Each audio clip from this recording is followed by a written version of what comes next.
La Sebach Shelamin 4. La ofrenda de acción de gracia va con torta. Esta es la ley del sacrificio de paz que uno puede ofrecer a Yahweh. Si lo presenta en acción de gracias, ofrecerá por sacrificio de acción de gracias tortas sin levadura amasadas con aceite y hojaldres sin levaduras untadas con aceite y flor de harina frita en tortas amasadas con aceite. Esta ofrenda con tortas de pan leudado agregadas la presentará junto con su sacrificio de agradecimiento por la paz. Korban Sebach Todah. ¿Sí? Todah sabemos que quiere decir gracias. De esta ofrecerá una de cada clase como ofrenda elevada. Es una teruma. A Yahweh irá para el sacerdote que rocía la sangre de la Sebach Shelamin. Acá no tenemos al sumo sacerdote oficiando, ¿ven? Tenemos un sacerdote común. Y el que oficiaba se llevaba las partes que correspondían. Esto es, como decimos, Korban Sebach Todah, ofrenda de sacrificio de gracias, literalmente. Esto significa que el Mashiach está ofrecido como tortas sin levadura, ungidas con aceites, presentados junto con panes con levadura. Vemos, ¿no es cierto?, la cosa. Estos panes representan al oferente, quien aún tiene pecado en sí mismo. Eso somos nosotros.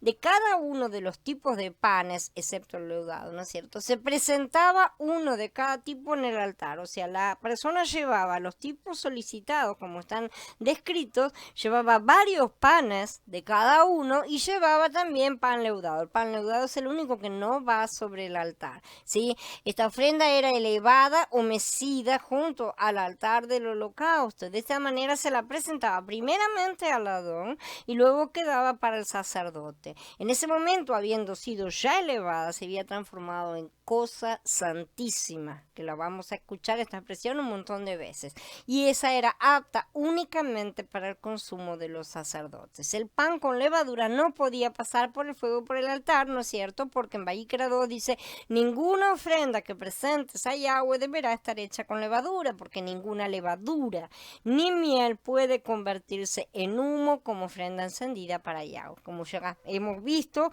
esto se presenta pero no se coloca en el altar. Entonces no eran quemados estos panes. El sacerdote a quien pertenecía el pan leudado debía ser aquel que rociaba la sangre. Esto tiene un doble significado. Primero, ya que la ofrenda elevada es un tipo de Mashiach en su ascensión, esto significa que Mashiach, que es la ofrenda de harina en todos sus aspectos, es ofrecido a Elohim como aquel que está en ascensión. En segundo lugar, esto significa que tal Mashiach es ingerido y disfrutado como alimento por aquel que ministra a Mashiach como ofrenda de paz. De esta manera, este sacerdote recibe a un Mashiach ascendidos, recibe toda la plenitud de los dones de un Mashiach en resurrección. Cuando ministramos el Mashiach ascendido a los demás, participamos del propio Mashiach que ministramos. Él es el alimento para todos los que participan activamente.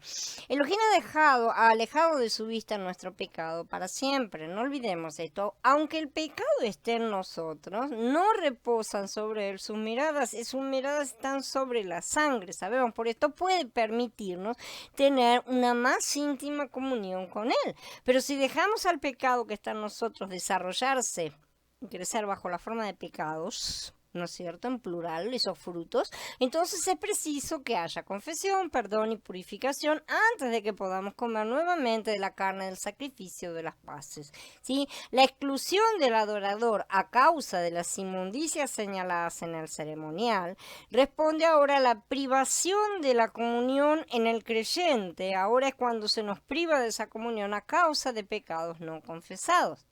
El intento de tener comunión con Elohim en nuestros pecados implicaría la idea blasfema de que Elohim puede ir en compañía del pecado. Es una cosa imposible. Si decimos que tenemos comunión con él y andamos en tinieblas, mentimos y no hacemos la verdad. Esto lo dice Yahanan Aleph en el capítulo 1. La carne del sacrificio de acción de gracias debe ser comida el mismo día, ¿sí? Eso está en Vayikra 7:15, son las leyes justamente del Sebach Shelamin. Se comerá el día que se ofrece, no se dejará nada de ella hasta la mañana. Esto significa que tiene que ser disfrutada plenamente el día que es ofrecida. Ese es el momento del disfrute, ¿sí? Y en ese día nuestra experiencia y deleite de Mashiach de ese aspecto debe ser fresco del día. Tal vez nos sintamos agradecidos con Elohim, le presentemos una ofrenda de paz. ¿Sí? Esta es una ofrenda en la que disfrutamos a Mashiach en presencia de Elohim.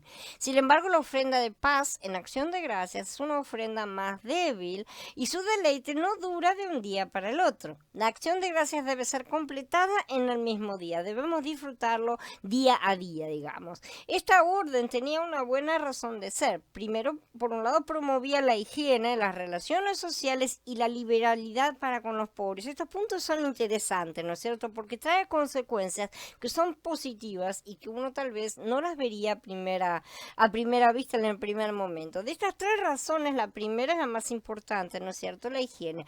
Porque en un clima cálido se hacía difícil mantener por mucho tiempo la carne. Después ya empieza a estar en mal estado y es mejor no comerla. Esto ocurría con facilidad si una persona estaba de viaje, sobre todo como lo estaba la mayoría cuando iban al templo. Para llegar al templo tenían que viajar desde lejos. Si el oferente intentaba guardarla por más de 2 días, sin duda empezaba la putrefacción, sabemos. Ya que le resulta imposible entonces al oferente comer toda la carne de un animal en un día o 2, ¿no es cierto? Naturalmente invitaba a otros a compartirla con él. Esto era lo que Elohim se proponía. Cuando dice en Devarim, en el capítulo 12 y en el capítulo 17 también, entonces deben traer todo lo que les ordene al lugar donde Yahweh su Elohim escoja establecer su nombre. Todas estas ideas que están siendo indicadas, estas órdenes, instrucciones que se le están dando en Devarim a los israelitas eran para poner en práctica cuando entraran en la buena tierra, ¿sí? Sus ofrendas quemadas y otros sacrificios, sus diezmos y contribuciones y todas las ofrendas votivas selectas que le prometan a Yahweh. Y ustedes se alegrarán delante de Yahweh su Elohim con sus hijos e hijas y con sus esclavos y esclavas, junto con el levita en sus asentamientos, porque él no tiene parte territorial entre ustedes. Después agregan en el 17, no debes participar en tus asentamientos de los diezmos de tu grano nuevo, ni de tu vino o su aceite, ni de las primicias de tu manada y tu rebaño, ni de ninguna de las ofrendas votivas que prometes, ni de tus ofrendas voluntarias, ni de tus contribuciones. Estas las debes consumir delante de Yahweh tu Elohim en el lugar que escoja Yahweh tu Elohim. Tú, tus hijos y tus hijas, tus siervos y siervas y el levita en tus asentamientos. Felices todos delante de Yahweh tu Elohim en todas tus empresas. Y dice después en el 16 también, te gozarás delante de Yahweh tu Elohim con tu hijo, tu hija, tu esclavo y tu esclava, el levita que haya en tus comunidades y el extranjero, el huérfano y la viuda que estén en tu medio, en el lugar donde Yahweh tu Elohim elija establecer su nombre. Acá lo que estamos viendo y que es importante percibir, ¿no es cierto? Porque a veces que leemos y dejamos las cosas así nomás, que la persona que estaba a kilómetros de distancia, que tenía que viajar, hacer un largo viaje hasta llegar allá, también ha llevado a compartir esa carne con el huérfano, el extranjero, la vida. Por lo tanto, había que llevarlos, ¿sí? Hasta ese lugar, porque no se los puede dejar allá porque no duraba la carne, además de que debía ser consumida en el primer día, ¿no es cierto? Entonces no duraba la carne hasta aquel momento. Por eso, justamente, comer la carne en el primer día fomentaba ese convidar a más personas, estar teniendo una comunión con el esclavo, la esclava, el levita, el huérfano, la viuda, ¿no es cierto? Personas que no son de nuestro entorno inmediato familiar, ¿sí? Dice,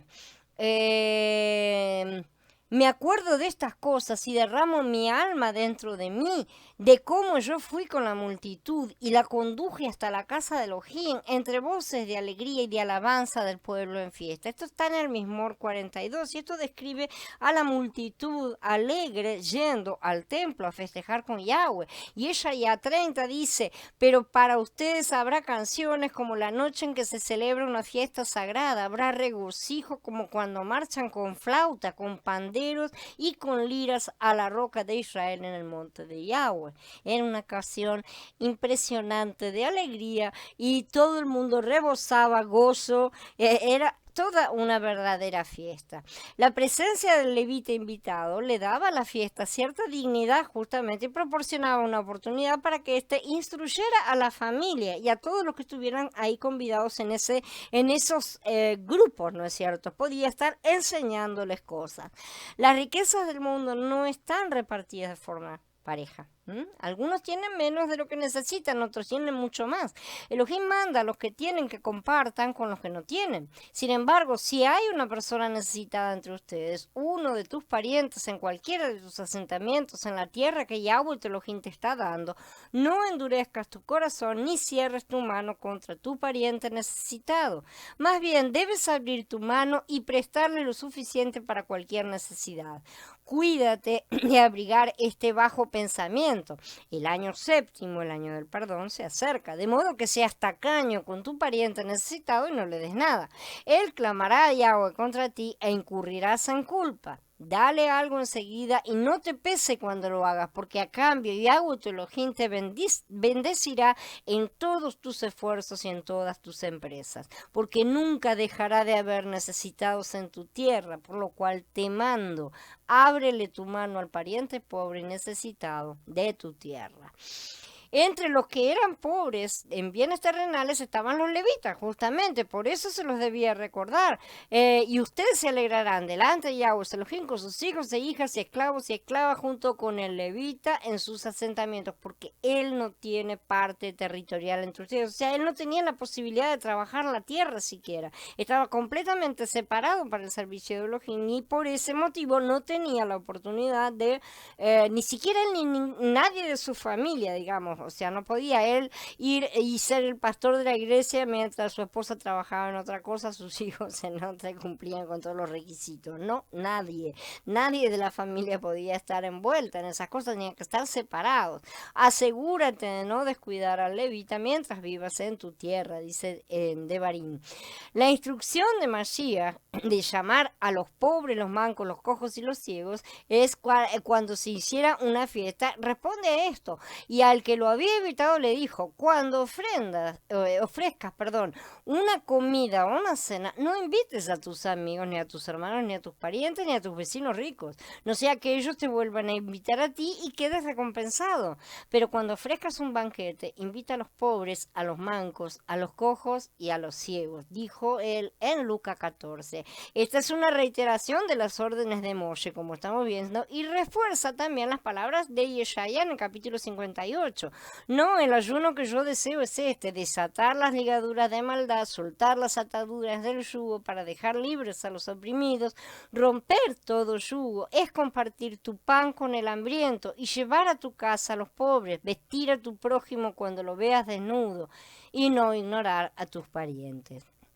Los rabinos derivaron de este versículo, de este pasuk, que el tiempo límite para comer la ofrenda antes de la mañana siguiente aplica a la carne de todas las ofrendas. O sea, todas tienen que ser consumidas en la forma que tenga que ser en el mismo día. Y así lo aplicaron en el Templo Nuevo, a menos que la Torá especifique otra directiva, lo cual no lo veo ni mal ni bien. Está bien, es correcto. Es una decisión que les fue liberada y está bien que así lo tomaran. Entonces, no solo la Todá, o sea, la ofrenda de gracia, sino también la Hatat, que es la ofrenda por el pecado, la Sham, ofrenda por las transgresiones y otras ofrendas, son consumidas durante un día y una noche, consumidas sobre el fuego, si es necesario, ¿sí? La única excepción importante es la ofrenda de paz común, ¿sí? La cual puede ser consumida durante 2 días y la noche intermedia. Es una ofrenda que la persona hace, una ofrenda de paz, porque quiere. ¿Sí? No hay ningún motivo por el cual hacerla. La persona quiere. Así se explica en Vayikra 7:16. Sin embargo, si el sacrificio que ofrece es una ofrenda votiva o voluntaria, porque está cumpliendo voto también puede ser, se comerá el día que se ofrece el sacrificio y lo que sobre se comerá por la mañana. Aquí sí se puede comer en 2 días. Comer al tercer día es una cosa abominable. Lo que sobre entonces de la carne del sacrificio se consumirá al fuego en el tercer día. Si alguna parte de la carne de su sacrificio de bienestar, de su sacrificio de paz, ¿no es cierto?, se come en el tercer día, no será aceptable. No le contará al que lo ofrece. Es algo ofensivo, o sea, arruina todo la ofrenda completa, y la persona que coma de ello además llevará su culpa. Entonces acá significa que todo viejo deleite de Mashiach no agradará a Elohim. No le puedo traer a Mashiach, a Yahweh, el Mashiach que disfruté la semana pasada, decirle, ¿te acordás el otro día cuando estaba en la reunión que hice tal cosa? Bueno, Esos son Mashiach viejos, yo tengo que traer uno fresco de cada día. Esa es la cosa, ¿no es cierto? Por esta razón, en Corintiín Aleph 11, Shaul nos advierte que al asistir a la mesa del Adón, tenemos que ser cuidadosos. Una ofrenda puede ser descalificada haciéndose pigul, que quiere decir abominable, ¿no es cierto? Una cosa que está inmunda. Si la persona que realiza el rito comiera de la carne del tercer día, por ejemplo, arruina todo. Hacer esto no solo invalida la ofrenda en el acto, automáticamente la convierte además en pigul y debe ser quemada, ¿sí? Sino que además de esto, el que comiere ese pigul justamente merece la grave pena de separación espiritual, es caret. Aunque el tema de nuestro pasuk es una ofrenda de paz y que puede ser comida durante 2 días y una noche, la descalificación de pigul aplica a todas las ofrendas realmente. Esto sucede con todas, a cada una en función de sus propios requerimientos de tiempo, los de cada que a cada una corresponde.